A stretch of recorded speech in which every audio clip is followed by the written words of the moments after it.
Good morning. So मी just vote देऊन आली आहे आत्ता. ठीक आहे, आज लवकर उठली आहे, म्हणजे ऑफिसच्या टायमाच्या अगोदरच उठली आहे, कारण का वोट करायचं होतं. जर जास्त उशीर झाला असता तर खूप गर्दी वाढली असती आणि मग ते त्याला 1-2 तास लाईन लावा, याच्यात काही अर्थ नसतो. तर लवकर उठून लवकर वोट करायचं हे माझ्या पप्पांनी शिकवलं आहे. माझी मम्मी पण वोट करून गेली आहे, मी पण आता वोट करून चालली आहे. आता थोड्या वेळात पप्पा येतील, कारण का घरात रिधान आणि रिथान्या होती, तर मग त्या दोघांना सोडून कसं करणार. आता पप्पा पण येतील वोट करून. तुम्ही पण वोट करा, सगळ्यांनी वोट करा. ओके. हॅलो गाईज, तर तुम्ही बघू शकता मी सकाळी लवकर जाऊन मतदान करून आली आहे आणि आता खूप गर्दी झाली आहे, कारण का काही लोकांना त्यांची नावं नाही भेटत आहे. सेंटरमध्ये पण प्रॉब्लेम येतोय. जर अशा लोकांना काही प्रॉब्लेम येत असेल तर त्यांनी वोटिंग हेल्पलाईन म्हणून एक ॲप आहे, तो डाउनलोड करा. म्हणजे ह्या इलेक्शनसाठीच नाही तर इथून पुढच्या इलेक्शनसाठी पण. तुम्ही माझ्या मागे बघू शकता, इथे खूप गर्दी आहे आणि लोक जस्ट वोट करून येत आहेत. आणि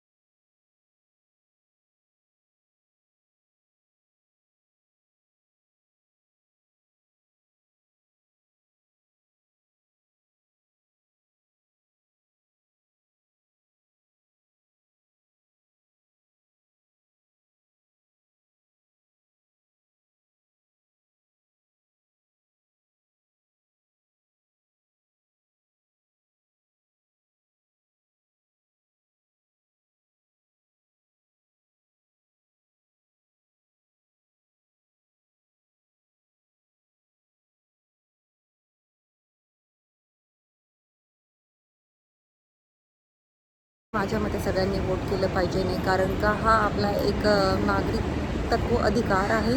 आणि मला वाटतं की आपण कोणत्या पार्टीला मत देतो ह्यापेक्षा आपल्याला कोणत्या गोष्टीच्या विकासाने जाणं आहे हे महत्त्वाचं आहे. जेव्हा आपल्या नगराचा विकास होतो, जेव्हा आपल्या आजूबाजूच्या परिसराचा विकास होतो, तेव्हा आपला पण कुठे ना कुठेतरी विकास होत असतो. किंवा काही गोष्टी ज्या आपल्याला पाहिजे नसतात, म्हणजे कधी कधी तुम्ही असे म्हणा ज्यांच्या खूप साऱ्या परिवारांची लो इन्कम असते, अशा लोकांसाठी काहीतरी ना काहीतरी कार्यक्रम त्यांनी राबवले पाहिजे नगरसेवकांनी. त्यामुळे जो पण भावी नगरसेवक येणार आहे, जेव्हा ते तुमच्याकडे प्रचारासाठी येतात तेव्हा तुम्ही त्यांना सांगा की आमच्या या अपेक्षा आहेत, तुम्ही ह्या गोष्टींकडे खरंच लक्ष द्या. किंवा काही वेळेस असं होतं की जास्त पावसामुळे गटर नाले हे सगळे तुंबतात, पण त्या गोष्टी पावसाची वाट बघण्याची गरज नाही आहे. जेव्हा ह्या गोष्टी मे महिन्यामध्येच होऊ शकतात, त्या गोष्टीसाठी जून महिन्याची वाट बघण्याची गरज नाही. जेव्हा हे लोक तुमच्याकडे मतदानासाठी येतात तेव्हा तुम्ही तुमचे पॉईंट त्यांना खरंच समजावून सांगा की आम्हाला ह्या गोष्टींमध्ये इम्प्रूव्हमेंट हवी आहे. किंवा आपल्या आजूबाजूला शाळा असतात, म्युन्सिपल हॉस्पिटल असतात, त्यांच्यामध्ये सुविधा चांगली हवी आहे. ह्या सगळ्या गोष्टी आपण त्यांना सांगितल्या पाहिजे आणि आपण ह्या सगळ्या गोष्टींचा फॉलोअप पण घेतला पाहिजे. आज कमी गर्दी आहे, पण शेवटी जिकडे सगळ्यांना सुट्टी असते तिकडे प्रायव्हेटवाल्यांना तर काम करावंच लागतं. हे आहे जे आता सध्या वोट करून निघाले आहेत त्यांच्या ऑफिसच्या कामासाठी. हाय गाईज, तर आज मी निघाली आहे माझ्या ऑफिसमधनं घरी. आज 7:30 वाजले आहे, खूप उशीर झाला आहे. आणि मी ना सकाळी व्हिडिओ छान एडिट केला, म्हणजे छान व्हिडिओ शूट केला मस्तपैकी सकाळचा. आणि नंतर कळालं माझा माईकच बंद पडला. सो मला जे इम्पॉर्टंट टॉपिक सांगायचे होते ते तसेच राहून गेले. ठीक आहे, पण आता जाऊ दे, आता तो व्हिडिओ डिलीट झाला तर काय करू शकतो, काहीच नाही, ऑप्शन नाही आपल्याकडे काय. आणि हो, आता घरी जायचं आहे ना, आज घरी ना, आज मला स्टेशनला जायचं आहे, थोडं सामान खरेदी करायचं आहे. मम्मी पप्पा गावी चाललेत, माझ्या एका कझिनचं लग्न आहे. मला जाता येणार नाही कारण का नवीन जॉब लागला आहे, सुट्ट्या भेटत नाही आहेत आणि शिवाय रिधानची स्कूल पण आहे. तर मी इथेच थांबणार आहे, मम्मी पप्पा गावी जाणार आहेत रिधानच्या शाळेमध्ये. सो मला उद्या माझ्या सरांशी पण बोलायचं आहे टायमिंग ॲडजस्टसाठी 2 दिवस. मग त्या हिशोबाने मी सोमवार आणि मंगळवार ऑफिसला येत जाईन आणि लवकर निघत जाईन, कारण का रिधानच्या स्कूलचा सुटायचा टायमिंग पण थोडासा वेगळा आहे. त्यामुळे ते सगळं मला ॲडजस्ट करावं लागणार आहे. उद्या सरांशी बोलायचं पण आहे आणि ते सगळं झाल्यावरती बघूया. आणि आज स्टेशनला जाऊन थोडी शॉपिंग पण करायची, कारण का गावी थाण्यासाठी कपडे पण नवीन, तिच्याकडे स्वेटर्स आहेत पण लग्नासाठी नवीन ड्रेस 1-2 तरी घ्यायला लागतील ना. तर मग आज चालले स्टेशनला, तुम्हाला दाखवते मी काय शॉपिंग करते ते. ठीक आहे, चला बाय.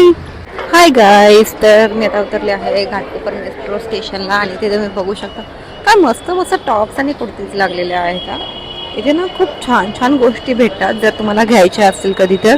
म्हणजे खूप स्वस्त भेटतात, तुम्हाला बँड्राला जायची गरज नाही आहे. इथले शर्ट्स पण खूप छान आहेत. हा टॉप बघा आणि इथे ज्वेलरी पण छान भेटते, इमिटेशन ज्वेलरी. हे कुर्तीचं दुकान आहे आणि ना इथे लहान मुलांची खेळणी भेटतात. मी खूप वेळा ना इथून रिधानला पिगी बँक घेतली आहे किंवा खेळणी घेतली आहेत आणि एकदा तर मी टिफिन पण घेतला होता. ही फ्रूट अँड नटची आईस्क्रीम आहे आणि सेम त्या साईडला पण अवेलेबल आहे. दोन्ही साईडला गोष्टी अवेलेबल आहेत. आता हे वन पीस बघा किती छान छान आहेत, किती सुंदर वाटतात ते. सॉरी, इथे असा हा छान स्कर्ट टॉप पण छान लावला आहे. म्हणजे जर तुम्हाला कधी खरेदी करायची असेल ना तर तुम्ही घाटकोपर मेट्रो स्टेशनला नक्की या. इथले हे वन पीस, हे जॅकेट्स आणि टॉप्स हे बघा किती सुंदर सुंदर आणि सगळं 350ला. इथे तर मस्त भेटतं हे. हा वन पीस बघा किती छान वाटतोय. हे टिफिन्स पण आहेत तिथे लहान मुलांचे, खूप सारे गोड गोड टिफिन्स आहेत. स्टेशनरी पण आहे. खरंच तुम्हाला आवडेल इकडची स्टेशनरी घ्यायला. तर तुम्ही इथे बघू शकता किती छान छान चपला आहेत, मोबाईलचे कव्हर आहेत, खेळणी. तिथे खूप सारे की जे हे सगळं हँडक्राफ्टेड गोष्टी पण आहेत. आता हे लोक बोलतात की जे व्हिडिओ काढायला अलाउड नाहीये, तर बघूया. ठीक आहे, पण गोष्टी तर खरंच छान छान आहेत, मस्त वाटतात. तिकडे कानातले आहेत, इकडे मसाल्याचे पदार्थ आहेत, इकडे मस्त अशा पर्सेस लावल्यात. इकडे टेम्पर ग्लास आहेत आणि बाकीच्या गोष्टी आहेत. इथे ग्लास पण आहेत, चप्पल्स. हे बघ इथे खूप साऱ्या ज्वेलरीज पण आहेत आणि इकडे आईस पॉप्स पण माहित नाही कोण घेते. बुक्स, मला बुक्सचा फार वेड आहे. मी तुम्हाला सांगू शकत नाही की मला बुक्सचं किती वेळ आहे. माझ्याकडे खूप साऱ्या बुक्स आहेत. मला नाही या माईकचं काही कळतच नाहीये, हा कधी बंद होतो कधी चालू होतं. मी ना आता असा ठेवत जाणार आहे, म्हणजे ही ब्लू लाईट दिसली की मला कळेल की माझा माईक खरंच चालतोय. नाहीतर मी ना अर्धवट अशी सारखी सारखी 4 वेळा माईक चेक करणार, मग तो व्हिडिओ रीशूट कर. नाही, एवढं नाही होऊ शकणार. सारखं सारखं तेच तेच बोलायला कंटाळा येतो. कधी कधी खरंच खूप कंटाळा येतो. आता मी आले आहे घाटकोपर प्रॉपर स्टेशनला. आता मी जाऊन मस्तपैकी शॉपिंग करणार आहे. ठीक आहे, see you soon. Hello, so आता मी निघाली आहे घरी. मी खूप छान शॉपिंग केली आहे, रिधानसाठी पण रिधानसाठी पण खूप छान छान गोष्टी घेतल्यात. छान म्हणजे जास्त गोष्टी नाही घेतल्यात.